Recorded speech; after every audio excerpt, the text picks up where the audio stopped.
بسم الله. السلام عليكم ورحمة الله وبركاته.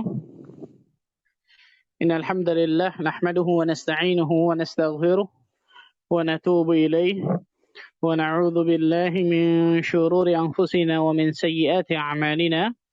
من يهده الله فلا مضل له ومن يضلل فلا هادي له. أشهد أن لا إله إلا الله وحده لا شريك له وأشهد أن محمدا عبده ورسوله صلوات الله وسلامه عليه نبينا أو حبيبنا محمد صلى الله عليه وعلى آله وصحبه وسلم. قال الله تعالى في كتابه الكريم: يا أيها الذين آمنوا اتقوا الله حق تقاته ولا تموتن إلا وأنتم مسلمون. أما بعد. Ikhwani wa akhwati fiddin, rahimani wa rahimakumullah, saudara-saudariku sekalian yang mudah-mudahan Allah Azza wa Jalla berikan keberkahan dalam kehidupannya. Alhamdulillah, kita bersyukur kepada Allah Rabbul Izzati wal Jalal Rabbul Alamin yang telah memberikan berbagai macam kenikmatan dan karunia kepada diri kita, sehingga pada kesempatan malam hari yang berbahagia ini Allah Subhanahu wa taala masih melimpahkan berbagai macam nikmat dan karunia-Nya kepada kita, sehingga kita dapat mengikuti kajian rutin kita, kajian online kita via Clubhouse ini. Mudah-mudahan Allah Azza wa Jalla selalu berikan kenikmatan dan karunia kepada kita, keikhlasan bagi diri kita menuntut ilmu syar'i, kemudahan untuk bisa mengamalkan ilmu-ilmu yang telah kita ketahui. Allahumma amin. Salat dan salam semoga tercurah kepada Rasulullah sallallahu alaihi wasallam, nabi akhir zaman, nabi yang telah membawa kita dari zaman kejahilian, dari zaman kebodohan, dari zaman keterasingan akan ilmu menuju zaman yang terang benderang akan ilmu syar'i, itu zaman as-sunnah. Ma'asyiral muslimin wal muslimat, rahimani wa rahimakumullah, melanjutkan mabahas kita ikhwan tentang kitab Khulasah Ta'zimil Ilm, tentang kitab ringkasan dari keagungan ilmu atau memuliakan ilmu, karya dari Syekh Saleh bin Abdullah bin Hamad Al-Utsaimin hafizahullah taala wa ra'ahu. Dan pada hari ini insyaallah taala kita akan masuki bab yang ke-11 atau simpul yang ke-11. Qala al-muallifu hafizahullah taala, penulis berkata, al-ma'qidul hadi ashar, simpul ke-11 atau bab yang ke-11. Tentang apa itu? Siyanatul ilmi amma yashin mimma yukhaliful muru'ata wa yakhrimuha. Tentang siyanatul ilm, menjaga ilmu. Subhanallah. Tentang apa? Kewajiban bagi seorang penuntut ilmu syar'i untuk menjaga ilmu. Dari apa? Amma yashinu. Dari segala hal, segala sesuatu yang dapat merusaknya. Segala sesuatu yang dapat merusak apa? Merusak ilmu. Mimma yukhaliful muru'ah wa yakhrimuha. Dan yang bisa menyelisih ilmu itu sendiri dan juga bisa menjatuhkan muru'ah. Bisa menjatuhkan apa? Muru'ah. Nanti insyaallah taala kita akan bahas secara panjang lebar tentang masalah muru'ah ini, ikhwan. Al-Imam Syafi'i rahimahullah taala berkata, beliau membawakan perkataan Imam Syafi'i ini. Yang ini luar biasa perkataan insyaallah. Imam Syafi'i rahimahullah taala berkata, man lam yasunil ilma lam yasulhul ilmu. Barang siapa yang tidak melindungi ilmu, maka ilmu itu pun tidak akan melindunginya. Ini perkataan ini sama ketika di awal-awal kurang lebih. Apa itu? Barang siapa yang tidak memuliakan ilmu, betul ya? Di bab awal-awal kan ada nih. Syekh mengatakan, man la yukrimuhul ilma la yukrimuhul ilmu. Barang siapa yang tidak memuliakan ilmu, maka ilmu itu tidak akan memuliakannya. Sama seperti ini. Imam Syafi'i rahimahullah ta'ala mengatakan, man lam yasunil ilma lam yasunhul ilmu. Barang siapa yang tidak melindungi ilmu, tidak menjaga ilmu, maka ilmu itu pun tidak melindunginya. Allahu Akbar, subhanallah. Bagaimana penjagaan ilmu? Di antara disebutkan oleh beliau tentang masalah selanjutnya ini, masalah satu masalah ini. Sebenarnya simpul ke-11 ini berbicara satu masalah yang ternyata sering kita lalaikan. Apa itu? Beliau mengatakan waman akhalla bil muru'ati bil wuqu'i fi ma yashin faqad istakhaffa bil ilmi. Barang siapa yang merusak muru'ah. Barang siapa yang merusak apa? Muru'ah. Nanti kita jelaskan apa itu muru'ah. Barang siapa yang merusak muru'ah dengan melakukan sesuatu yang memperburuknya, fi ma yashin, dia melakukan sesuatu yang memperburuknya, faqad istakhaffa bil ilmi, maka sungguh dia telah meremehkan ilmu. Bayangkan dia sudah meremehkan apa? Ilmu. Falam yu'azzimhu, dan juga dia tidak mengagungkan ilmu itu. Wa waqa'a fil batalah, dan dia terjatuh kepada ketidakseriusan dalam menuntut ilmu atau dalam menjaga ilmu. Fatufdi bihil hal ila zawal ismil ilmi anhu, sehingga hal tersebut, kata beliau, itu akan mengantarkan kepada hilangnya penamaan ilmu dari dirinya. Allahu Akbar, subhanallah. Itu tentang apa berarti kita jelas masalah ini ya kawan? Tentang al-muru'ah. Tentang apa? Al-muru'ah. Nah, barang siapa yang tidak menjaga ilmu, maka ilmu itu pun tidak akan menjaganya. Di antaranya adalah beliau menyebutkan satu hal yang wajib dilakukan para penuntut ilmu syar'i agar bisa menjaga ilmu adalah apa? Menjaga muru'ah. Menjaga apa? Muru'ah. Apa itu al-muru'ah? Nanti kita sebutkan. Sini ada apa? Penjelasan dari Syekhul Islam Ibn Taimiyah tentang masalah muru'ah. Sebelumnya Wahab bin Munabbih, seorang ulama yang bernama Wahab bin Munabbih rahimahullah taala berkata, la yakunul battalu minal hukama. Orang-orang yang banyak bermain-main itu tidak akan menjadi ahli hikmah. Bayangkan, orang-orang yang banyak bermain-main itu tidak akan bisa menjadi apa? Ahli hikmah. Ahli hikmah, ulama, kan gitu. Nggak bisa tuh. Itu al-battalah. Al-battal. Kemudian Syekhul Islam Ibn Taimiyah rahimahullah ta'ala, beliau menukil perkataan Syekhul Islam tentang definisi muru'ah. Wa jima'ul muru'ah kama qalahu Ibn Taimiyah, definisi dari al-muru'ah sebagaimana disebutkan oleh Syekhul Islam Ibn Taimiyah rahimahullah ta'ala dalam fatwanya, isti'malu ma yujammiluhu wa yazinuhu wa tajannubu ma yudannisuhu wa yashinuhu. Ini perkataan beliau luar biasa.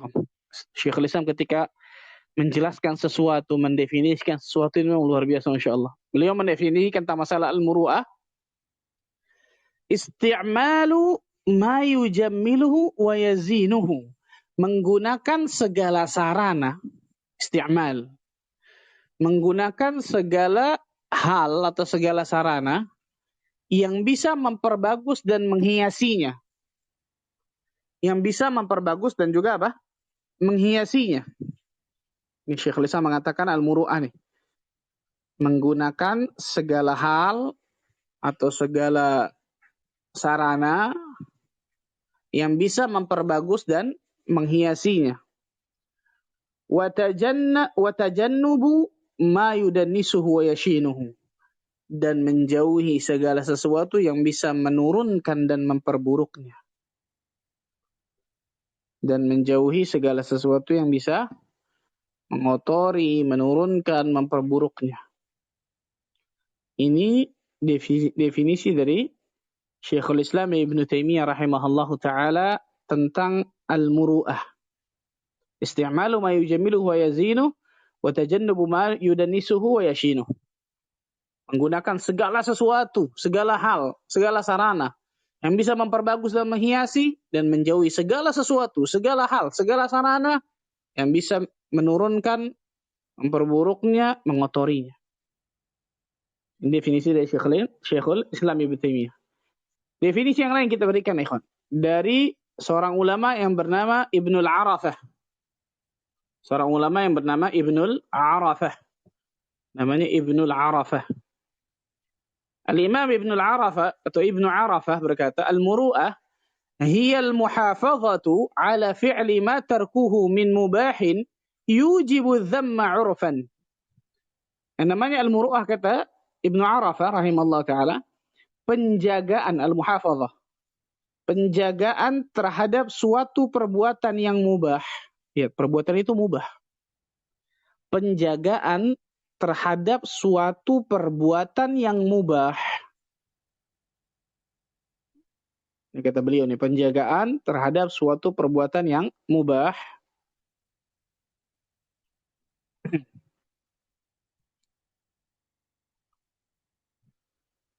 Kemudian beliau mengatakan apa? Penjagaan terhadap sesuatu perbuatan yang mubah yang jika ditinggalkan akan mendapatkan zam, celaan menurut uruf, kebiasaan. Yang jika ditinggalkan akan mendapatkan celaan menurut uruf. Yang jika ditinggalkan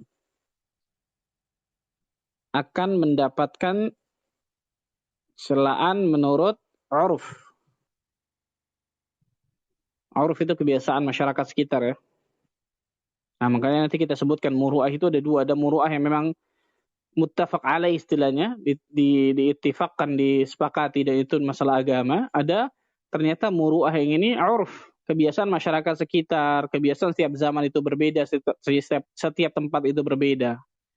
Nah, ini beliau mengatakan muru'ah ini adalah al-muhafadzah, penjagaan terhadap suatu perbuatan yang mubah yang jika ditinggalkan akan mendapatkan celaan menurut uruf, kebiasaan.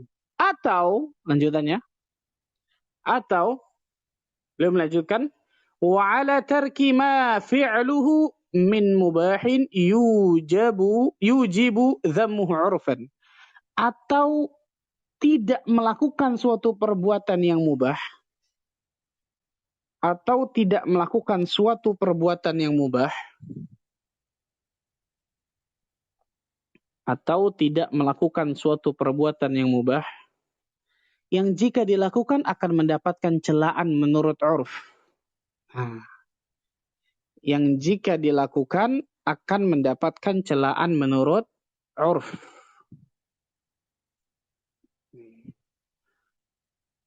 Al-muru'ah hiya al-muhafadzatu ala fi'li ma tarkuhu min mubahin yujibu adh-dhamma 'urfan wa ala tarki ma fi'luhu min mubahin yujibu dhammuhu 'urfan. Jadi muru'ah adalah penjagaan terhadap suatu perbuatan yang mubah yang jika ditinggalkan akan mendapatkan celaan menurut uruf, kebiasaan. Atau tidak melakukan suatu perbuatan yang mubah yang jika dilakukan akan mendapatkan celaan juga menurut uruf, menurut uruf, kebiasaan. Ini disebutkan oleh Ibnu Arafah. Disebutkan oleh Ibnu Arafah tentang muru'ah. Kemudian definisi yang ketiga dikatakan oleh al-Imam dalam kitab Rawdatul Uqala, al-Imam Ibnu Hibban al-Busti. Al-Imam Ibnu Hibban mengatakan dalam kitabnya Rawdatul Uqala, muru'ah kata beliau secara umum terbagi dua. Makanya tadi sama-sama seperti Ibnu Arafah nih. Muru'ah secara umum terbagi dua kata beliau. Yang pertama, menjauhi perangai yang tidak disukai Allah dan kaum muslimin. Yang pertama nih. Menjauhi perangai yang tidak disukai Allah dan kaum muslimin. Muru'ah itu menjauhi perangai yang tidak disukai Allah dan kaum muslimin. Dan yang kedua kata beliau, dan menerapkan perangai yang dicintai Allah dan kaum muslimin. Dan menerapkan perangai yang dicintai Allah dan kaum muslimin. Ini beliau menyebutkan dalam kitabnya Rawdatul Uqala. Yang ketiga nih. Yang keempat dikatakan oleh Imam Ibnu Qayyim al-Jauziyah dalam kitabnya Madarijus Salikin. Dalam kitabnya Madarijus Salikin, al-Imam Ibnu Qayyim al-Jauziyah mengatakan hakikatul muru'ah. Hakikat muru'ah itu adalah menjauhi hal-hal rendahan dan hina. Allahu Akbar. Sesuatu yang receh, sesuatu yang rendah, itu dijauhi itu. Baik dalam perkataan, akhlak maupun perbuatan. Ini kata beliau nih. Al-Imam Ibnu Qayyim mendefinisikan muru'ah itu adalah menjauhi hal-hal rendahan dan hina, receh kalau bahasa kita istilahnya. Baik dalam perkataan, akhlak maupun perbuatan. Kita sudah dapat 4 definisi, betul ya? Masih banyak lagi, Imam Al-Mawardi juga meriwayatkan dan lain sebagainya. Tapi kita sebut, tapi 4 ini insyaallah taala cukup. 4 ini insyaallah taala cukup menjelaskan tentang apa itu al-muru'ah. Nah, kalau bahasa Indonesia kira-kira apa nih, Khon? Muru'ah ini. Mungkin lebih pasnya muru'ah ini bisa diartikan kewibawaan. Nah, al-muru'ah ini bisa diartikan mungkin di bahasa Indonesia kewibawaan. Kewibawaan. Jadi kalau orang melakukan hal tersebut, kewibawaannya bisa jatuh tuh. Dan ketika orang meninggalkan hal tersebut pun, itu wibawanya bisa juga jatuh. Kalau memang apa? Itu menurut syariat ataupun menurut urf, kebiasaan masyarakat sekitar. Nah, ini hakikat dari muru'ah. Maka saya katakan tadi apa? Muru'ah ini secara definisi seperti ini dan secara harfiah mungkin bisa diartikan apa? Bisa diartikan kewibawaan. Bisa diartikan kewibawaan. Qila li Abi Muhammad Sufyan ibn Uyainah. Aku berkata kepada Abu Muhammad Sufyan bin Uyainah. Sufyan bin Uyainah ini, ikhwan, di antara ulama Mekah luar biasa ma'ruf, di antara gurunya Imam Syafi'i rahimahullah taala. Sufyan ibn Uyainah rahimahullah taala. Aku berkata kepada Sufyan ibn Uyainah, "Qad istanbatat min al-Qur'an, qad istanbaqta min al-Qur'ani kull syai'. Fa aina al-muru'ata fihi?" Wahai Abu Muhammad, itu Sufyan bin Uyainah, engkau itu selalu beristinbat dengan Al-Qur'an. Ini hebatnya ulama, pastikan selalu apa? Berdalil Al-Qur'an dan Sunnah. Engkau pasti selalu beristinbat, mengambil hukum itu dari Al-Qur'anul Karim. Dalam segala perkara, fi kulli syai'. Fa aina al-muru'ata fihi? Kalau begitu tolong tunjukkan kepadaku mana ayat yang menyebutkan tentang muru'ah maksudnya. Mana tentang muru'ah di dalilnya mana gitu. Dan sebenarnya dalil banyak luar biasa subhanallah. Beliau menyebutkan satu di antaranya dalam surah Al-A'raf. Dalam surah Al-A'raf ayat ke-199. Dalam surah Al-A'raf ayat ke-199. Apa itu? Allah Azza wa Jalla berfirman, "Khudzil 'afwa wa'mur bil 'urfi wa'rid 'anil jahilin." Khudzil 'afwa. Apa itu khudzil 'afwa? Berikanlah maaf. Berikanlah maaf. Lihat. Dalam Al-Qur'an antum cari, ikhwan, tidak ada perintah untuk minta maaf, yang ada perintah untuk memberikan maaf. Kenapa? Karena orang kalau salah ya wajib minta maaf. Nggak usah pakai disuruh kan gitu. Tapi kalau orang yang berbuat salah kepada dirinya, itu kan pilihan, dia mau maafkan atau tidak, betul ya? Allah menyuruh diri kita untuk memberikan maaf. Bayangkan, khudzil afwa. Allahu Akbar. Berikan maaf. Wa'mur bil 'urfi. Perintahkan berbuat yang ma'ruf. Wa'arid 'anil jahilin. Dan berpalinglah dari orang-orang yang bodoh, yang jahil. Kata beliau, fafihi al-muru'ah wa husnul adab wa makarimul akhlaq. Dalam ayat ini nih ada 3 hal. Yang pertama tentang masalah muru'ah, yang kedua tentang masalah husnul adab, baiknya adab, dan juga yang ketiga makarimul akhlaq, akhlak yang mulia. Allahu Akbar. Kalau kita punya 3 hal ini luar biasa nih, kawan. Memberikan maaf, menyuruh orang selalu berbuat yang ma'ruf, berpaling dari orang-orang bodoh. Dan 3-tiganya ini apa? 3-tiganya muru'ah loh, subhanallah. 3-tiganya bisa masuk ke dalam perkara apa? Muru'ah. Makanya beliau mengatakan dalam ayat ini ada 3 hal. Ada muru'ah, ada husnul adab, baiknya adab, dan ada makarimul akhlak, akhlak yang mulia. Allahu Akbar, subhanallah. Ini hebatnya ulama ya, ikhwan. Kalau ditanya langsung Masya Allah jawabannya pasti apa? Jawabannya dalil. Jawabannya dalil, subhanallah. Demikian pula para ulama menyebutkan dalil-dalil tentang masalah muru'ah ketika Allah Azza wa Jalla mensifati ibadur rahman. Hamba-hamba pilihan Allah nih. Hamba-hamba Allah Azza wa Jalla yang maha pengasih. Hamba-hamba Allah yang maha pengasih. Allah Azza wa Jalla menyebutkan dalam surah Al-Furqan itu kan sifat ibadur rahman dalam ayat ke-63 sampai 76 itu paling lengkapnya tuh. 63 sampai 76. Dan ini disebutkan dalam ayat ini luar biasa nih, kalau kita bisa lakukan ini semua, Allahu Akbar, Masya Allah. Kita akan mendapatkan luar biasa banyaknya kebaikan yang insyaallah ta'ala kita akan dapatkan. Allah Azza wa Jalla berfirman dalam surah 63 nih contoh. Wa ibadur rahmanil ladzina yamshuna 'alal ardi hauna. Adapun hamba-hamba Rabb, hamba Allah Azza wa Jalla yang Maha Pengasih itu adalah orang-orang yang berjalan di atas muka bumi dalam keadaan hauna.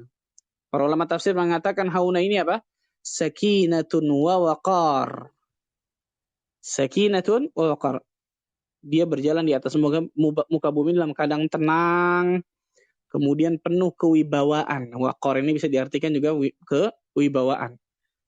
Bagi laki-laki kewibawaan, bagi perempuan mungkin apa? Keanggunan mungkin ya. Sakinatun wa waqar. Ulama lain mengatakan waqar atau hauna di sini bisa diartikan sakinina mutawadhi'in. Orang yang berjalan di atas muka bumi ini dalam keadaan tenang dan tawadhu'. Dan juga apa? Tawadhu. Makanya banyak diartikan hauna di situ bisa diartikan rendah hati, betul ya? Nah, hamba-hamba Allah Azza wa Jalla yang Maha Pengasih itu adalah orang yang berjalan di atas muka bumi ini dalam keadaan tenang, dalam keadaan tawadhu', rendah hati, dalam keadaan berwibawa. Subhanallah. Wa idza khatabahumul jahiluna qalu salama. Persis seperti ayat yang tadi itu Al-A'raf 199. Dan apabila orang-orang bodoh, orang-orang yang jahil menyapa mereka itu dengan kata-kata yang kasar, yang menghina, qalu salama. Mereka mengucapkan apa? Salama, keselamatan. Maksudnya apa? Mereka enggak membalas dengan sesuatu perbuatan bodoh pula, enggak. Ya, sudah orang jahil sudah. Mengapa kemudian ladenin? Harusnya seperti itu, betul ya? Tapi kita kan sering geram, betul ya? Sering bawaannya nafsu aja, bawaannya naik darah aja, subhanallah. Kalau kita punya muru'ah nih, nggak bakal kita ladenin orang-orang seperti itu, sudah kelas. Betul ya? Subhanallah. Harusnya seperti itu. Qalu salama. Ucapkanlah apa? Salam. Salam di sini maksudnya apa? Khatibu khataban yusallimuhu fihi minal itham wa yusallimuhu min muqabalatil jahil bijahlihi. Itu dengan apa? Perkataan yang indah, perkataan yang bagus, bukan kemudian sebaliknya. Dengan bisa dengan ketenangan, dengan perkataan yang baik dan lain sebagainya. Walladzina yabituna li rabbihim sujjada wa qiyama, dan orang-orang yang menghabiskan waktunya pada malam hari beribadah di Tuhan pada Rabb mereka dalam keadaan sujud dan berdiri, dan terus tuh dari ayat 63 sampai 76. Ayat 63 sampai 76 itu para ulama menyebutkan itu ayat menyebutkan tentang sifat muru'ah yang tinggi, kata para ulama. Makanya Allah sebutkan, para ulama menyebutkan itu sifat ibadur rahman. Sifat hamba-hamba pilihan Allah Azza wa Jalla. Punya sifat itu tuh. Dari sifat 63 atau dari ayat 63 sampai 76. Allahu Akbar. Kemudian ayat yang lain Allah Azza wa Jalla juga mempersaksikan tentang pemilik muru'ah ini itu orang-orang yang beruntung. Dalam ayat apa itu? Surah Al-Mu'minun ayat ke-1 sampai 10. Surah Al-Mu'minun 23 ayat ke-1 sampai ke-10. Allah Azza wa Jalla berfirman apa? Qad aflahal mu'minun. Sungguh beruntung orang-orang yang beriman. Alladzina hum fi salatihim khashi'un. Itu orang-orang yang khusyuk dalam salatnya. Walladzina hum 'anil laghwi mu'ridun. Dan orang-orang yang menjauhkan diri dari perbuatan apa? Dari perbuatan ataupun perkataan yang laghwu, yang enggak ada gunanya. Dia berpaling dari perkataan, perbuatan yang enggak ada gunanya. Lihat, ini di antaranya muru'ah, betul ya? Walladzina hum lizzakati fa'ilun, dan orang-orang yang menunaikan zakat. Walladzina hum li furujihim hafizun, dan orang-orang yang memelihara kemaluannya, illa ala azwajihim aw ma malakat aymanuhum fa innahum ghairu malumin. Kecuali terhadap istri-istri mereka ataupun hamba sahaya mereka yang mereka miliki, maka sesungguhnya mereka tidak terjela. Faman ibtagha wara'a dzalik faulaika humul 'adun. Tapi barang siapa yang mencari di balik itu, di antaranya apa? Perzinahan, sesuatu yang haram, kan gitu. Maka mereka itulah orang-orang yang melampaui batas. Walladzina hum li amanatihim wa 'ahdihim ra'un. Dan sungguh beruntung orang-orang yang memelihara amanah dan juga janji-janji. Allahu Akbar. Lihat. Memelihara amanah, janji. Ini kewajiban dan ini pun masuk muru'ah kata para ulama. Walladzina hum ala salawatihim yuhafizun. Serta orang yang memelihara salatnya, ulaika humul warithun. Mereka itulah orang-orang yang mewarisi. Mewarisi apa? Mewarisi surga Firdaus. Allahu Akbar. Ini diantara kata para ulama. Allah Azza wa Jalla menjelaskan tentang pemilik muru'ah ini dia adalah orang yang beruntung. Ayat yang lain, dalil yang lain tentang masalah muru'ah ini, ikhwan. Allah Azza wa Jalla mengisahkan tentang Luqman al-Hakim yang mengajarkan anaknya tentang muru'ah. Surat apa itu? Surat Luqman jelas. Namanya Luqman al-Hakim, surat Luqman kan itu. Surat Luqman ayat 17 sampai 19, surat 31. Luqman ayat 17 sampai 19. Allah Azza wa Jalla mengajarkan anaknya Luqman al-Hakim luar biasa. Ya bunayya aqimis salata wa'mur bil ma'ruf wanha 'anil munkar wasbir 'ala ma asabak. Wahai anakku, kata beliau, kata Luqman al-Hakim ini. Aqimis salata, tegakkanlah salat, wa'mur bil ma'ruf, perintahkan manusia untuk berbuat yang ma'ruf, wanha 'anil munkar, cegahlah manusia dari berbuat apa? Ya munkar. Wasbir 'ala ma asabak, bersabarlah terhadap apa yang menimpamu. Bersabarlah dari apa yang Allah berikan ujian musibah kepadamu. Inna dzalika min azmil umur. Sesungguhnya yang demikian itu termasuk perkara yang penting. Kemudian Allah menyebutkan, perhatikan nih. Wala tusa'ir khaddaka linnas. Dan janganlah kalian memalingkan wajah kalian dari manusia. Kenapa? Karena sombong.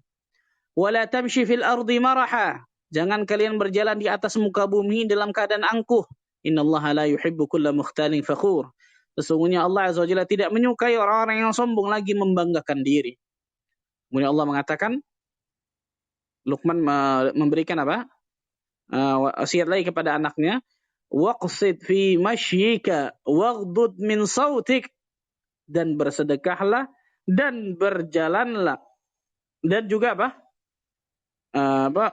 Waqsid fi mashyatik fi mashyika, subhanallah. Kemudian Allah mengatakan waqsid, dan bersedekahlah. Kemudian fi mashyika, dalam berjalan, waghdud min sautik, dan juga rendahkan suaramu. Inna ankaral aswati la sautul hamir. Sesungguhnya seburuk-buruknya suara adalah suara apa? Suara keledai. Lihat. Ini luar biasa, banyak banget ini, ikhwan. Perkara muru'ah yang luar biasa yang bisa kita ambil pelajaran bagi diri kita, luar biasa, Masya Allah. Luqman al-Hakim mengajarkan kepada anaknya luar biasa banyaknya. Di antaranya yang terakhir tuh, yang paling jelas tentang masalah muru'ah. Apa itu? Hati-hati dengan suaramu. Betul ya? Berapa banyak orang luar biasa. Kathratul dhahik, contoh. Banyak tertawa luar biasa. Bahkan ketika tertawa dengan suara yang apa? Yang kencang luar biasa. Ini bisa menjatuhkan muru'ah kata para ulama. Bayangkan, ini luar biasa tulabul ilm. Sampai seperti ini, perhatikan nih, kawan. Sampai seperti ini, nggak sembarangan, subhanallah. Coba bayangkan. Makanya kalau kita perhatikan ilmu hadis, di antara ilmu hadis itu pasti ada yang namanya perawi tersebut tidak khawarimul muru'ah. Muru'ahnya itu nggak cacat.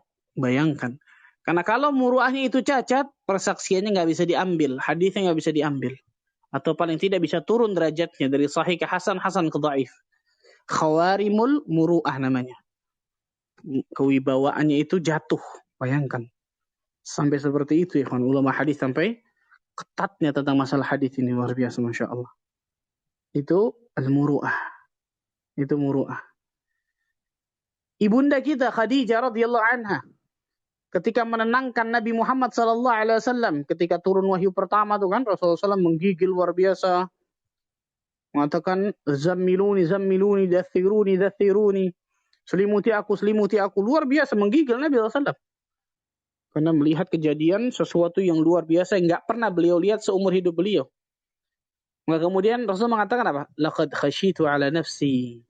Sungguh aku takut tertimpa keburukan bagi diriku. Para ulama sirah menjelaskan banyak. Di antaranya Nabi Muhammad SAW takut tertimpa gila pada saat itu. Karena melihat sesuatu yang luar biasa.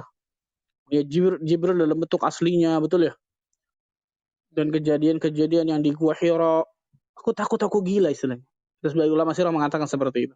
Ada ulama lain mengatakan aku takut ditimpa kematian dan lain sebagainya. Intinya suatu keburukan lah. Maka Khadijah menenangkan Nabi Muhammad SAW dengan mengatakan apa? Kalla wallah. Tidak mungkin.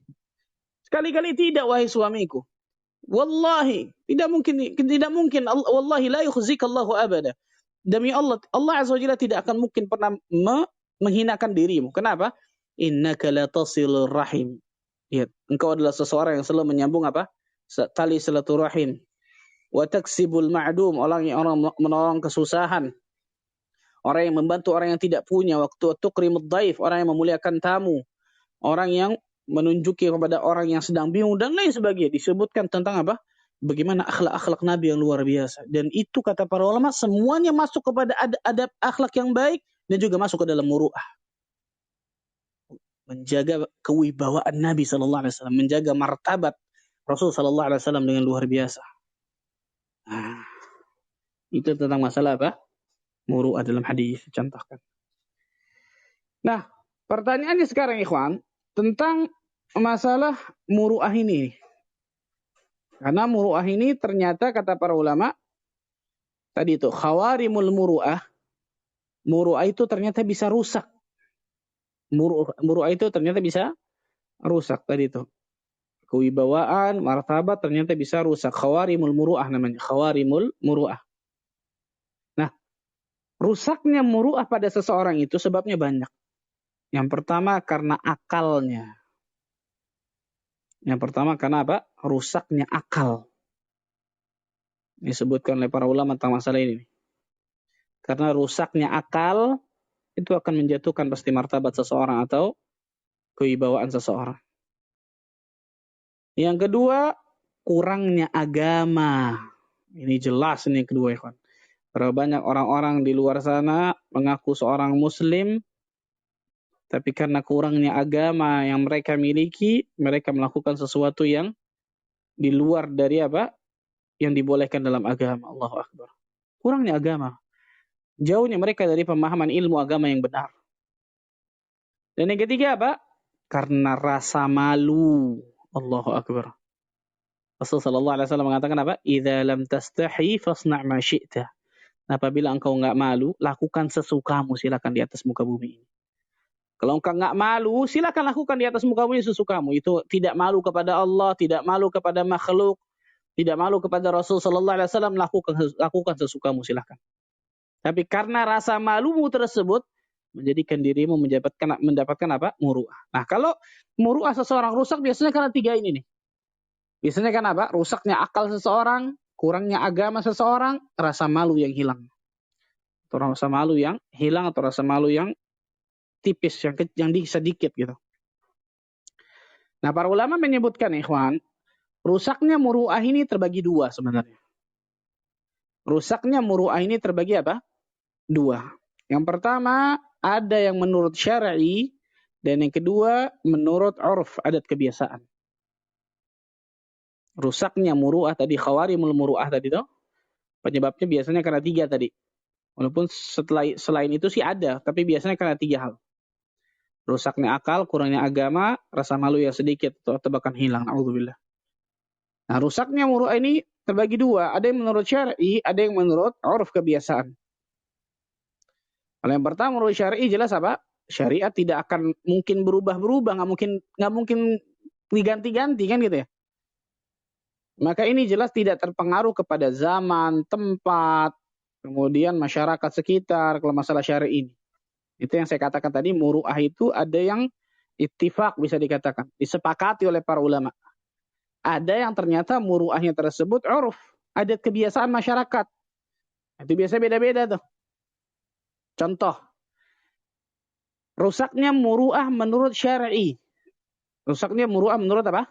Syar'i. Seperti apa? Berkata kasar. Betul ya? Berkata yang apa kalau bahasa kita? Nggak senonoh, betul ya? Berkata kasar, berkata yang keji, yang tidak senonoh. Rasulullah SAW dengan tegas mengatakan, Laisal mu'min bitta'an wala la'an wala al-fahish wala al-badhi. Bukan seorang mukmin ketika orang tersebut ngomongnya nyelekit, kemudian sering melaknat, perkataannya kotor, keji, buruk. Itu bukan seorang mukmin kata Nabi SAW. Bayangkan, subhanallah. Rasulullah SAW mengatakan, laisal mu'min, subhanallahil. Coba bayangkan. Ini muru'ah, contoh muru'ah menurut apa? Syar'i. Berkata kasar, yang tidak senonoh, apalagi kemudian menyingkap aurat, kan gitu. Selain itu dosa, itu pun juga apa? Pasti akan menjatuhkan kewibawaannya menurut syar'i, kan gitu. Menyingkap aurat, tidak menutup auratnya. Nah, itu secara syar'i. Adapun secara urf, contoh secara urf, secara adat kebiasaan. Nah, ini bergantung kepada tadi anak katakan, bergantung kepada zaman, tempat, manusianya, orangnya, betul ya, waktunya. Itu beda-beda pasti, subhanallah. Contoh. Zaman dulu ya ikhwan, bayangkan antum, ada sebagian ulama hadis yang mutasyaddid, yang kencang keras luar biasa.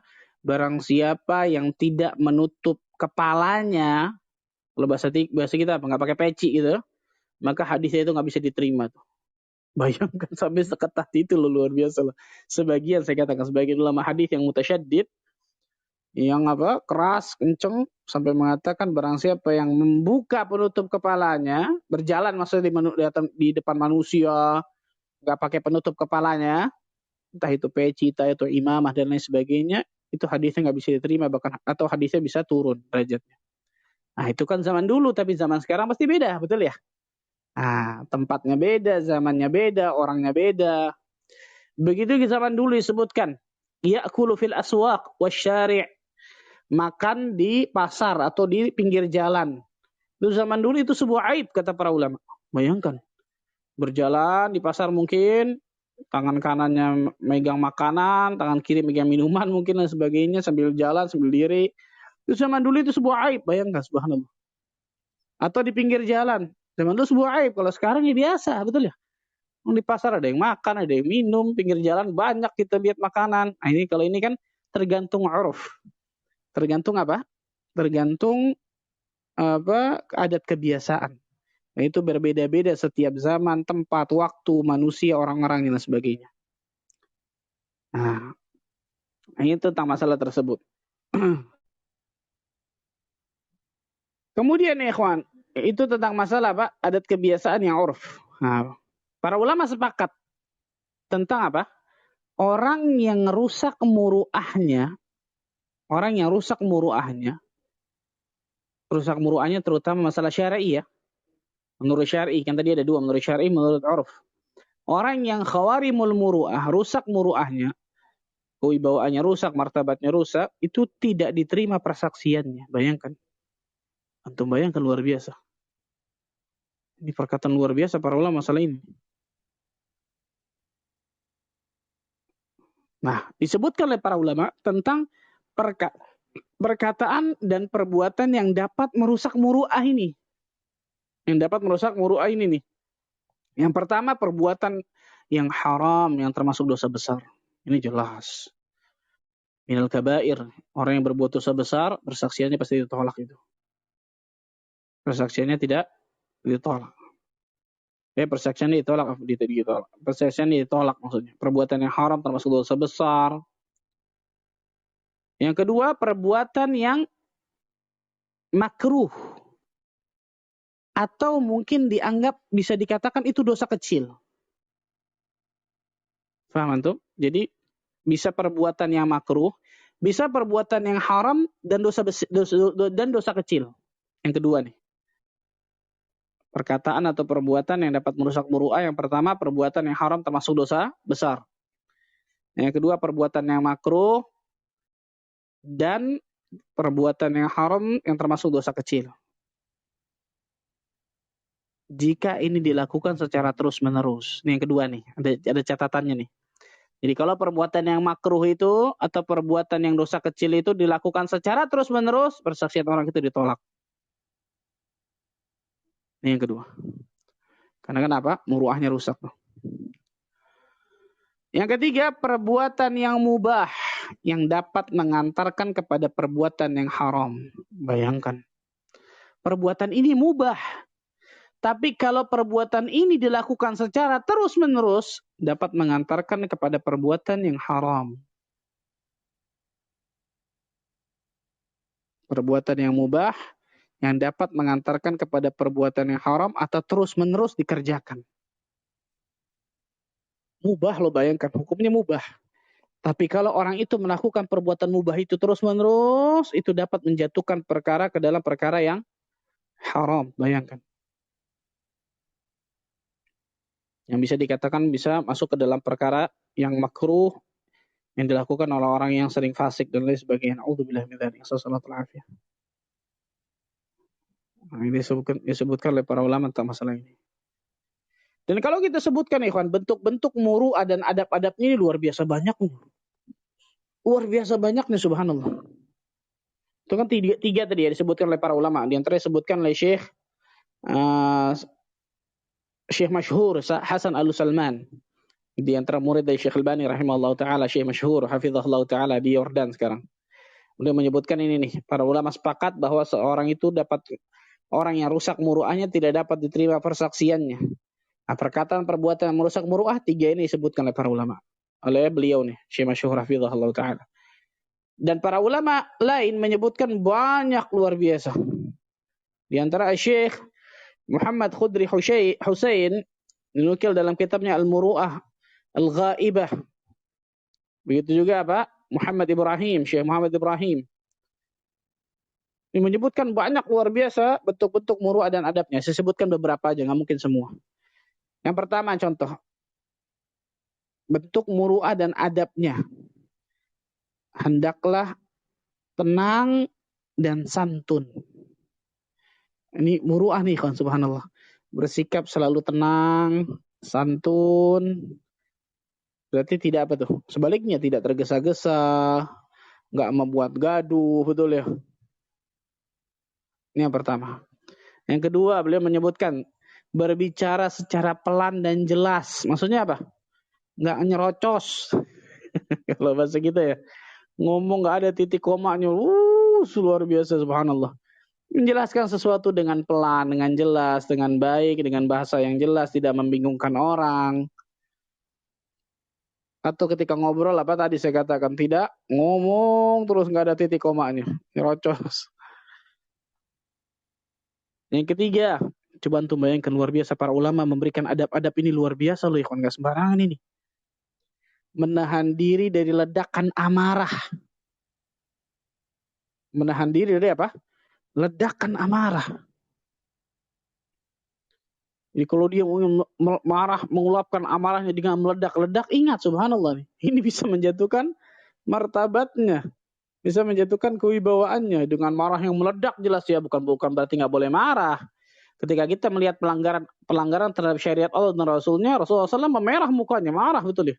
Tapi marah beliau tidak sampai menjatuhkan apa? Martabat beliau. Kemarahan beliau tidak sampai menjatuhkan kewibawaan beliau. Atau sebaliknya, apa itu? Luapan kegembiraan yang berlebihan. Nah, kita harus nahan diri juga nih.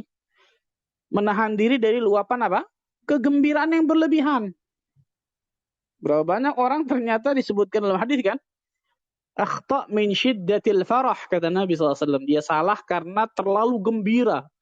Orangnya apa? Kehilangan untanya di padang pasir. Itu lah, ma'ruf hadisnya.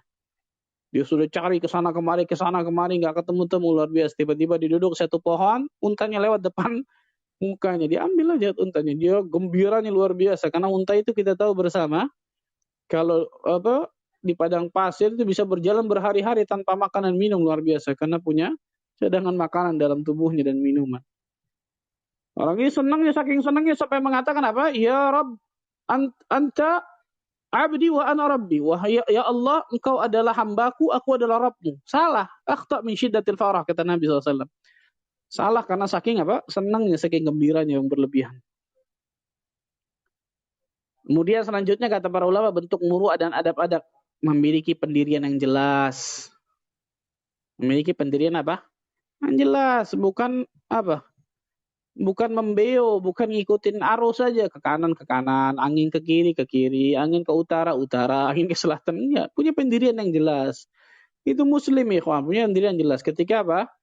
Sesuatu Al-Quran dan As-Sunnah, ini akan saya lakukan. Mau orang ngomong apa lagi nggak ada urusan, saya tutup kuping. Ini memiliki pendirian yang jelas.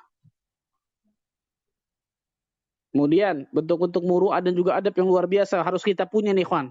Bertemu dengan orang lain dengan wajah yang cerah, lisan yang baik. Allahu Akbar, subhanallah. Ini luar biasa nih. Bertemu orang lain dengan wajah yang apa? Wajah yang cerah, wajah yang senang, senyum, ramah, baik, kan gitu ya. Lisan yang baik. Hanya orang itu tunjukkan akhlakul karimah. Ini ketemu orang, wajahnya ditekuk, senyum kagak, udah serem mukanya. Allahu Akbar, subhanallah. Allahu Akbar. Kalau kita sebutkan muru'ah dan adab-adab ini, malu kita, ikhwan ya. Malu luar biasa, subhanallah. Jauhnya kita dari muru'ah yang benar dan adab-adab yang benar yang disebutkan oleh para ulama tentang masalah penuntut ilmu ini, subhanallah. Kemudian apa di antara bentuk-bentuk muru'ah juga adab-adab yang harus kita jalankan, pelit terhadap waktu. Nanti insya Allah dalam kitab ini ada nih masalah menjaga waktu. Pelit terhadap apa? Waktu. Pelit terhadap waktu.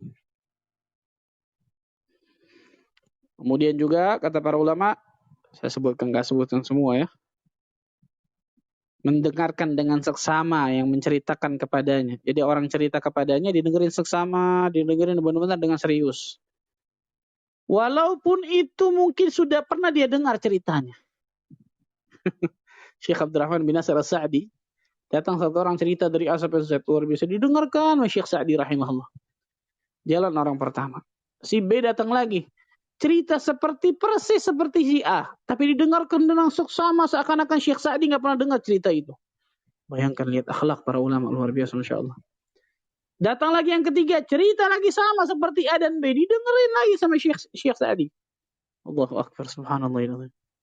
Ini ulama, ikhwan, akhlakul ulama. Allahu Akbar. Ini pentingnya kita selalu menjaga tentang masalah muru'ah, menjaga muru'ah kita, menjaga adab-adab dalam menuntut ilmu. Dan masih banyak, ikhwan, kita nggak sebutkan semua. Wallahu a'lam bishawab. Itu mungkin saya bisa sampaikan. Baik Ustaz, jazakumullah khairan atas ilmunya. Semoga Allah senantiasa merahmati antum, berkahi ilmu dan umur antum. Dan teman-teman sekalian, kita telah Allah mudahkan melewati sesi pertama, sesi materi yang sangat penuh dengan ilmu, ya. Dan kita masuk ke sesi tanya jawab. Bagi teman-teman yang ingin bertanya, silahkan menekan tombol raise hand-nya dan atau menuliskan pertanyaannya di kolom back channel. Kita coba untuk atur satu persatu ya teman-teman, untuk bersabar. Ya, yang pertama kita persilahkan kepada Subhan, tafadhol Subhan untuk tanya langsung kepada Ustaz. Assalamualaikum warahmatullahi wabarakatuh, Ustaz. Barakallahu fiik ilmunya.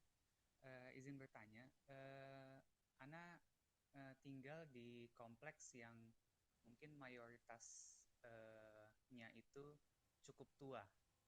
Jadi cukup senior lah, jangan dibilang tua gitu. Nah, termasuk Orang tuh halo. Cukup jelas, Ustaz? Suaranya kecil nih Subhan nih. Oh, oke. Sekarang udah agak lebih gede?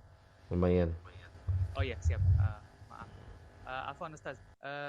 Ana tinggal di kompleks yang warganya mayoritasnya cukup senior. Lalu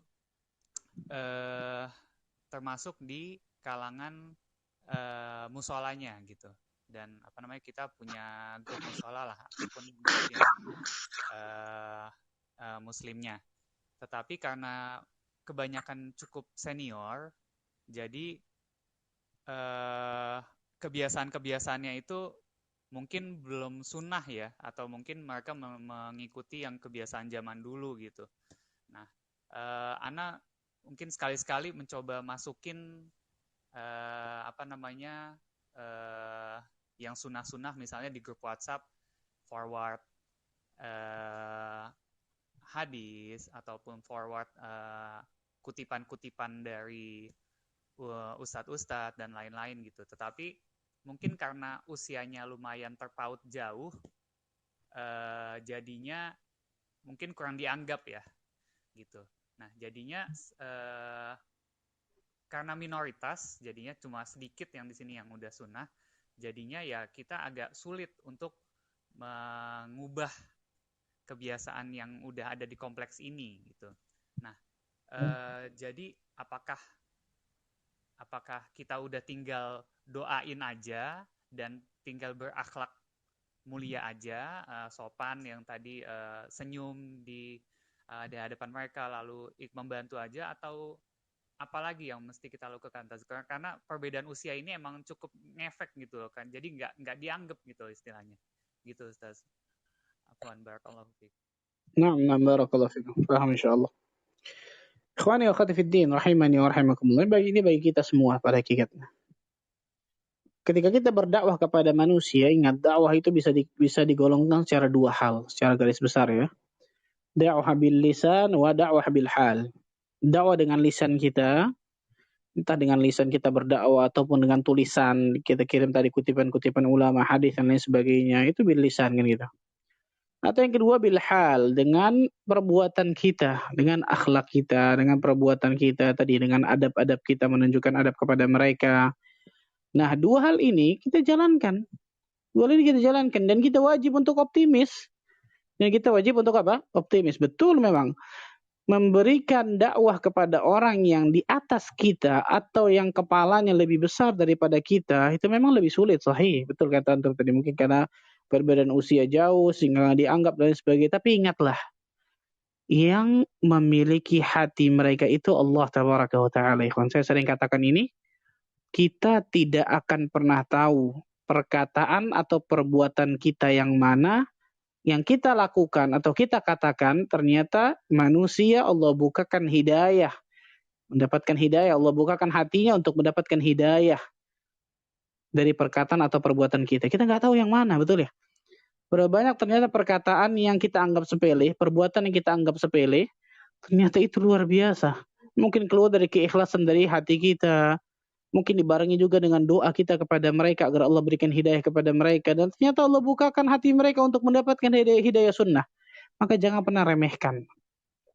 Optimis dari dakwah yang kita lakukan baik secara lisan ataupun hal, secara perbuatan ataupun secara lisan, tulisan dan lain sebagainya. Optimis, bismillah.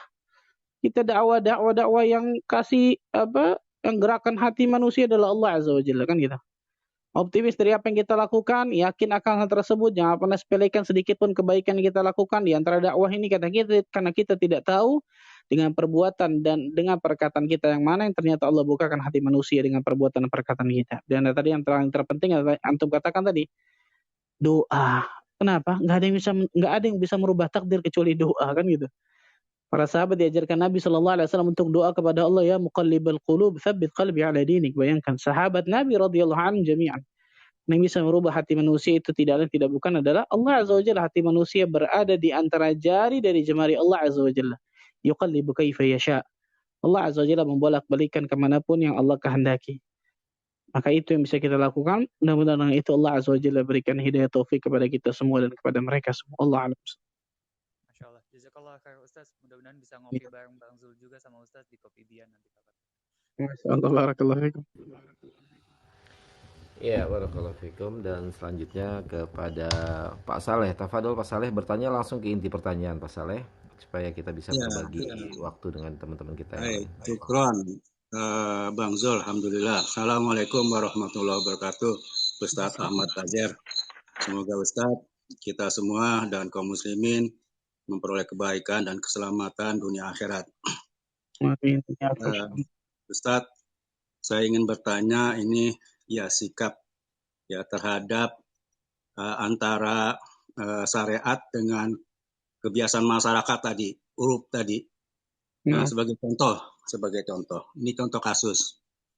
Ada seorang calon pengantin ingin menikah, katakan, tapi dia dihadapkan kepada dua hal. Yang pertama, dia ingin melangsungkan secara syariat. Yang kedua, dia dihadapkan pada uruf, kebiasaan masyarakat yang harus melakukan ya ritual-ritual pernikahan yang tidak sesuai dengan syariat. Nah, ini bagaimana sikap calon pengantin itu? Karena kalau dia tidak menuruti uruf kebiasaan masyarakat tersebut, dia bisa dikucilkan dan bisa gagal pernikahannya. Nah, bagaimana sikap yang terbaik bagi kedua pengantin tersebut? Syukron, jazakumullah khairan, barakallahu fiik. Afwan wa iyyakum fika barakallahu masyaallah barakallahu fikum. Ini memang sering terjadi nih subhanallah. Ketika orang menikah seakan-akan yang menikah itu banyak, betul ya. Kenapa? Yang ingin memberikan sumbangsi itu ternyata bukan cuma orang tua tapi juga paman, bibi, kakek, nenek dan lain sebagainya subhanallah. Ada satu kaidah, al-'adah muhakkamah. Adah, tadi adah, itu kebiasaan itu bisa jadi hukum bagi masyarakat sekitar, bisa jadi hukum dalam agama bahkan. Kecuali adah tersebut bertentangan atau menyelisihi dengan Al-Quran dan juga As-Sunnah. Kenapa? Karena Al-Quran dan As-Sunnah jelas di atas kepala kita, subhanallah. Allah dan Rasulnya jelas di atas kepala kita daripada seluruh perkataan manusia, seluruh adat dan kebiasaan manusia. Nah sekarang tinggal kalau memang kita tahu nih, perbuatan tersebut itu tidak dibolehkan dalam syariat, maka kita fight di situ, betul ya? Kita berusaha di situ untuk tidak melakukan perbuatan tersebut. Dan kita tahu itu ternyata perbuatan yang bertentangan, menyelisih syariat Allah dan Rasulnya. Dan itu ternyata uruf masyarakat sekitar. Contoh tadi, masalah apa? Pernikahan. Kalau memang dia tahu dengan pasti, kalau dia tidak lakukan tersebut, selama itu bukan perbuatan syirik ya. Karena ternyata ada di dalam syariat, di dalam ritual-ritual seperti itu, ada perbuatan syirik. Yang seperti ini repot, yang seperti ini. Ini mutlak kalau perbuatan syirik ini repot subhanallah. Tapi kalau misal ada sesuatu yang memang pada hakikatnya itu sesuatu yang haram, tapi dia sudah berusaha dengan semaksimal mungkin, sudah fight lah bisa dikatakan. Entah itu sama orang tuanya sudah ngomong baik-baik dan sebagainya, entah itu sama saudaranya, pamannya sebagainya, sudah benar-benar sudah maksimal masya Allah. Misal masalah ikhtilat laki perempuan itu paling sering, betul ya? Laki perempuan ketika mereka ikhtilat dan sebagainya, dia sudah dari A sampai Z sudah berusaha. Maka mudah-mudahan itu sudah lepas bagi dirinya, mudah-mudahan kan kita. Mudah-mudahan sudah lepas. Ketika dia tidak bisa melakukan semua, maka jangan ditinggalkan sebagiannya kan kita. Tapi kalau itu jelas perbuatan-perbuatan yang haramnya bisa dikatakan parah, contohnya tadi kesyirikan, betul ya? Karena banyak ternyata ritual-ritual adat yang ternyata itu sebuah kesyirikan, dan itu adat kebiasaan masyarakat ketika mau menikah. Kalau ini fatal, kalau seperti ini. Kalau ini fatal, subhanallah. Lihatlah kata para ulama tentang masalah maslahat dan madarat. Di sini balik lagi tadi maslahat dan juga madaratnya. Kalau ditimbang maslahatnya ternyata lebih baik, maka silahkan. Tapi kalau ditimbang madaratnya ternyata lebih baik, maka yakinlah Allah Azza wa Jalla pasti akan berikan ganti yang lebih baik daripada itu. Nah ini pentingnya ketika mereka seperti ini bermusyawarah atau bertanya kepada ahli ilmu yang mengerti dan lain sebagainya, menimbang maslahat dan madarat. Karena tidak semua orang yang bisa menimbang maslahat dan madarat. Atau yang lebih luar biasa lagi, menimbang mana madarat yang lebih ringan. Itu biasanya orang-orang yang punya ilmu memang yang bisa seperti itu. Wallahu a'lam. Syukron, jazakumullah khairan, barakallahu fikum. Iya, wa fikum. Ya, wafik barakallah, Mas Saleh. Selanjutnya Ahrama monitor. Oke, baik. Selanjutnya kepada Muhammad, tafadhol menghidupkan mic-nya dan bertanya kepada Ustadz langsung kepada inti pertanyaan. Assalamualaikum warahmatullahi wabarakatuh, Ustadz Ahmad. Assalamualaikum warahmatullahi wabarakatuh. Semoga Allah selalu menjaga antum dan seluruh kaum muslimin di seluruh dunia. Ustadz mau bertanya bagaimana menjaga ilmu dari kesombongan, Ustadz. Nah, terkadang ketika kita sudah berilmu, bagaimana juga menyampaikan ilmu tersebut dengan baik dan benar sehingga orang yang kita beri ilmu itu tidak tersinggung atau tersakiti. Mungkin itu dasar. Jazakumullah khairan. Masya Allah. Antum nanya 2 pertanyaan ini jawabannya bisa 2 jam lebih. Masya Allah. Allah barik fiik, Masya Allah. Yang pertama, bagaimana menjadikan ilmu tersebut tidak sombong, tidak ujub, betul ya. Nah ini luar biasa penting ini, kawan, subhanallah. Banyak orang ternyata ketika dapatkan ilmunya tersebut malah memberikan madarat pada diri. Contohnya ini, semakin berilmu, semakin naik dirinya, semakin sombong, na'udzubillah, semakin ujub. Yang pertama jelas berdoa kepada Allah Azza wa Jalla agar dijauhkan dari penyakit ujub dan sombong ini. Berdoa sama Allah Azza wa Jalla. Dengan sesering mungkin doa kepada Allah agar Allah berikan ilmu yang bermanfaat. Berdoa kepada Allah Azza wa Jalla agar Allah jauhkan dari sifat-sifat yang buruk, penyakit hati seperti ujub, kibar, riya, sum'ah dan lain sebagainya. Doa. Yang kedua kata para ulama, menyadari kekurangan pada dirinya. Dirinya manusia, nggak mungkin ada kekurangan, betul ya? Sehebat apapun dirinya, dia manusia, pasti punya kekurangan, pasti punya aib, pasti punya dosa dan kesalahan. Menyadari kekurangan akan dirinya. Bukan melihat anak sudah dapat ini, anak sudah belajar ilmu ini, buku ini, kitab ini, sama ustadz ini. Ya, jangan lihat seperti itu. Kalau seperti itu sih pasti syaitan menghembuskan diri kita untuk selalu ujub dan sombong. Tapi menyadari kekurangan pada diri kita. Yang ketiga kata para ulama, menyadari bahwa apapun yang diberikan Allah bisa saja dicabut langsung oleh Allah jika Allah kehendaki. Betul nggak ikhwan? Ilmu contohnya. Ya Allah, sebentar banget itu Allah cabut kalau Allah mau. Harta, jabatan, kekuatan, paras wajah yang cantik ataupun tampan, itu sebentar Allah mau cabut sebentar. Apa yang mau kita sombongkan kemudian?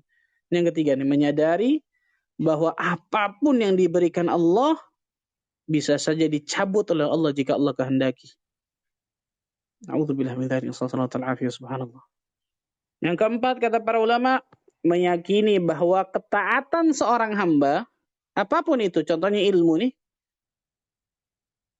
tidak akan pernah menyamai dengan apa? Pemberian Allah kepadanya. Mau ilmu yang kita pelajari sebanyak-banyaknya, amal soleh yang kita amalkan itu luar biasa sebanyak-banyaknya, tidak akan pernah menyamai dengan kenikmatan yang Allah berikan kepada kita. Subhanallah ya Allah. Dan selanjutnya kata para ulama, mengambil pelajaran dari orang-orang terdahulu yang telah binasa gara-gara penyakit ini nih, betul ya? Mengambil pelajaran dari orang-orang terdahulu yang telah binasa karena sombong, karena ujub. Lihat Qarun, lihat Fir'aun, lihat Haman, lihat Iblis, kan gitu. A'udzubillah min dzalik. Selanjutnya pula kata para ulama, menyadari bahwa selain dirinya ada yang lebih utama. Apa kata bahasa, di atas langit masih ada langit, dan di atas langit ada Allah Azza wa Jalla yang beristiwa di atas arasy-Nya. Subhanallah. Menyadari bahwa selain dirinya ada yang lebih utama daripada dirinya. Ini penting nih sama masalah ini, kawan. Menyadari bahwa selain dirinya pasti ada yang lebih utama. Mau sehebat apapun dirinya, pasti ada di atasnya, di atasnya, di atasnya. Selanjutnya pula kata para ulama, mengetahui akibat buruk, bencana, petaka dari sifat sombong atau ujub ini nih. Akibat buruknya luar biasa banyaknya, subhanallah. Kemudian selanjutnya kata para ulama, menyadari bahwa kelebihan apapun yang ada pada dirinya itu pemberian Allah semata, bukan kehebatan kita, bukan karena kita luar biasa, itu pemberian Allah semata. Menyadari bahwa kelebihan apapun yang ada pada diri kita itu adalah pemberian Allah semata. Dan yang terakhir, berusaha untuk selalu bersikap tawadhu. Berusaha untuk selalu bersikap tawadhu. Ada 9 kalau nggak salah, betul ya? Kalau bisa 9-9-nya ini, kita hafalkan mati dalam kepala kita. Karena penyakit ujub dan kibar ini pasti selalu akan dihembuskan syaitan ke dalam diri kita, subhanallah. Kemudian yang kedua, cara menyampaikan kepada manusia ini banyak, Masya Allah caranya, ikhwan. Caranya banyak, Masya Allah. Di antaranya kata para ulama, yang pertama memilih waktu yang tepat ketika kita ingin berdakwah atau menyampaikan sesuatu. Waktunya tepat. Jangan waktunya lagi panas, lagi lapar, luar biasa, kita sampaikan dakwah. Ini nggak bisa. Memilih waktu yang tepat.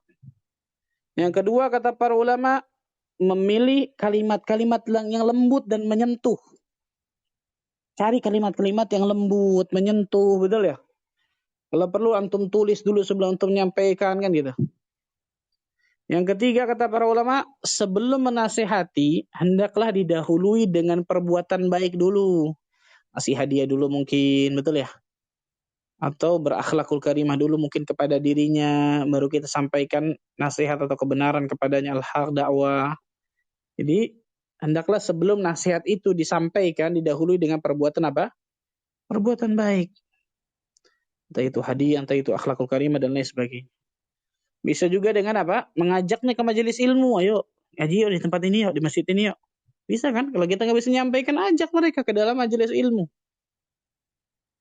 Kemudian juga harus apa? Harus punya kelemah lembutan dan kesabaran ketika berdakwah, ketika menyampaikan.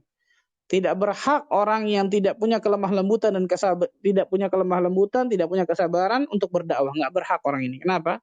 Karena biasanya akan lebih merusak daripada memberikan manfaat. Na'udzubillah. Kemudian juga kata para ulama apa? Nasihati jangan di depan orang, tapi secara tersembunyi. Nasihati, kasih apa?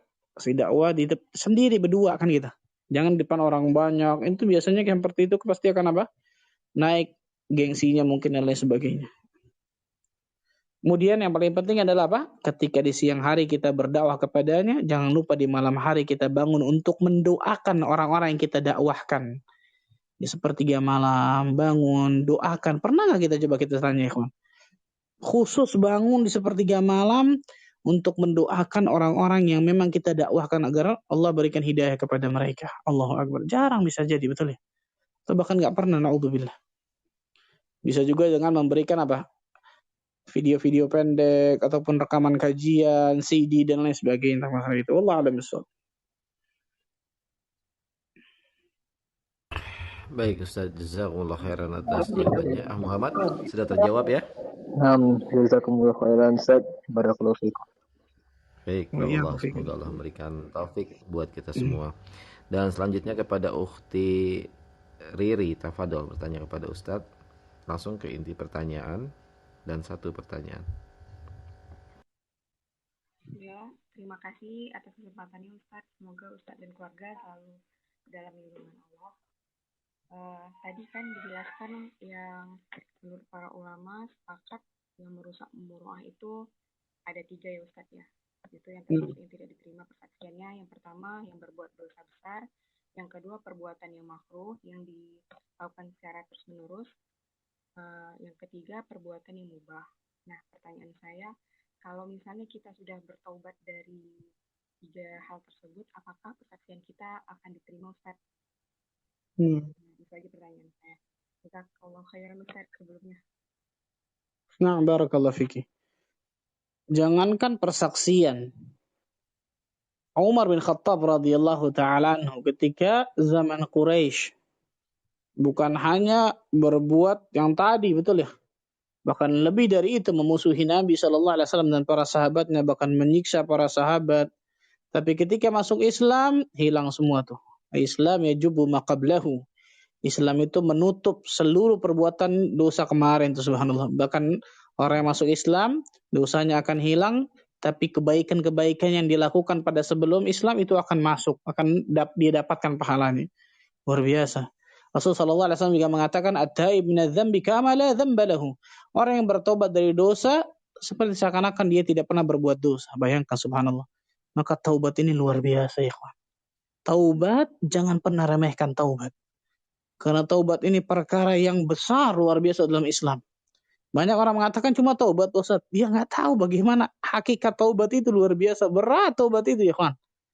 Menyesali akan perbuatan dosa tersebut, meninggalkannya, berazam, bertekad kuat untuk tidak mengulanginya, ikhlas dia meninggalkan seluruh perbuatan keburukan tersebut semua, memperbanyak istighfar kepada Allah, menggantinya dengan memperbanyak amal soleh, meninggalkan sesuatu yang haram, yang itu harus menjadikan dia istiqamah di jalan Allah Azza wa Jalla dari seluruh tubuhnya, seluruh waktunya, ujung kepala sampai ujung kakinya, seluruh detik dalam kehidupannya. Itu luar biasa taubat, ya ikhwan. Maka pantaslah taubat ini menggugurkan seluruh dosa, luar biasa. Maka jelas ketika ditanya, apakah kalau 3 orang bertaubat kemudian diterima persaksiannya, bukan hanya persaksian, jadi ulama pun bisa, betul ya? Al-Imam Fudail bin Iyad rahimahullah ta'ala, taubat ketika umur beliau 40 tahun. Yang tadinya sebelum taubat, gembong perampok di kota Basrah, bayangkan. Fudail bin Iyad, Al-Imam Fudail bin Iyad ma'ruf, luar biasa, betul ya? Taubatnya ketika umur 40 tahun, ketika beliau ingin merampok satu rumah, ketika di atas genteng mendengar suara wanita yang membacakan firman Allah dalam rumah tersebut. Alam ya'ni lil ladzina amanu an takhsha'a qulubuhum li dzikrillah wa ma nazala minal haqq. Belumkah tiba waktunya bagi orang yang beriman untuk tunduk hatinya kepada Allah dan kepada kebenaran yang telah Allah firmankan kepadanya. Fudail bin Iyad mengerti ayat itu ternyata, dan Allah berikan taufik. Ini yang penting, yang paling penting kedua nih. Allah berikan taufik hidayah. Bergetar luar biasa seluruh tubuhnya, takut kepada Allah. Detik itu diazamkan, saya ingin taubat sama Allah. Jadinya apa? Ulamanya para ulama di kota Basrah. Bukan cuma ulama loh. Ulama belajar sama dia. Ulamanya para ulama. Al-Imam Fudail ibn Iyad rahimahullah ta'ala. Nah, ini taubat ikhwan. Tapi ingat, taubat ini bukan hanya taubat yang kita lakukan, setelah itu kemudian tidak ada perubahan dalam amal kita. Taubat yang benar itu pasti selahnya menjadikan seseorang apa? Bertakwa kepada Allah setelah dia taubat. Bukan setelah dia taubat malah kemudian apa? Perbuatan apa? Amal salehnya dia tidak lakukan, biasa-biasa aja dan lain sebagainya. Nah, kalau seperti ini kan bukan menunjukkan taubatnya nasuha. Maka taubatan itu juga kata para ulama, taubat itu bertingkat-tingkat. Semakin bagus taubatnya, semakin Allah berikan berbagai macam keutamaan kepadanya. Wallahu a'lam bishawab.